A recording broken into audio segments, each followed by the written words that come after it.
শনিবার দুপুরে বরগুনার তালতলী উপজেলার ছোটবগী সরকারি প্রাথমিক বিদ্যালয়ে তৃতীয় শ্রেণীর ক্লাস চলছিল। এ সময় ভবনের গ্রেড বিম ভেঙে শিক্ষার্থীদের উপর পড়ে।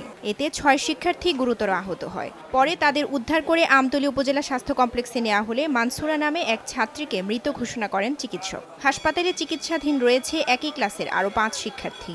হাজিরা করে বাংলা লিখতে দিচ্ছে ওদের, ওরা লিখতেছিল হঠাৎ করে আর কি ওইটা উপর থেকে পড়ে মাথার উপরে, তো বাচ্চারা সবাই চিৎকার করে বাইরে বেরোয়।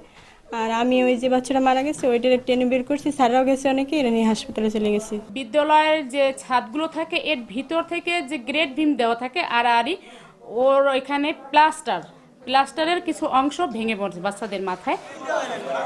শিক্ষার্থীদের নিরাপত্তায় স্কুল ভবনটি দ্রুত সংস্কারের দাবি জানিয়েছেন অভিভাবক ও এলাকাবাসী। আমরা বহুবার বলছি যে এই রুম ভাঙ্গা, এই রুমে ছাত্রছাত্রীরা ক্লাস করে কিভাবে, আপনারা অবজেকশন জানান। তারা বলছে এই ব্যাপারে আপনারা মাথা ঘামেন না। এই ভবনের অবস্থা, এই করোনা অবস্থা থাকাকালীন অবস্থায় এখানে স্যাররা বা কর্তৃপক্ষরা কোনো পদক্ষেপ নেয় না। সংশ্লিষ্ট কর্তৃপক্ষের কাছে এই বিনীত আবেদন করব যে তারা প্রয়োজনে এই বিদ্যালয় সংস্করণ না করার পর্যন্ত বিদ্যালয় বন্ধ রাখুক। আহতদের প্রয়োজনীয় চিকিৎসার ব্যবস্থা করা হয়েছে বলে জানিয়েছেন জেলা প্রাথমিক শিক্ষা কর্মকর্তা। ডিজি মহোদয় ওনাদের সঙ্গে কথা বলি এবং বলে আমরা করোনা নির্দেশনা তাদের প্রপার চিকিৎসার ব্যবস্থা করা এবং কে কোথায় কী অবস্থা আছে খোঁজ খবর নিতে বলি।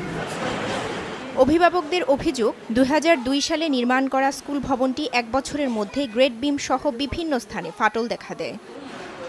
সময় সংবাদ, বরগুনা।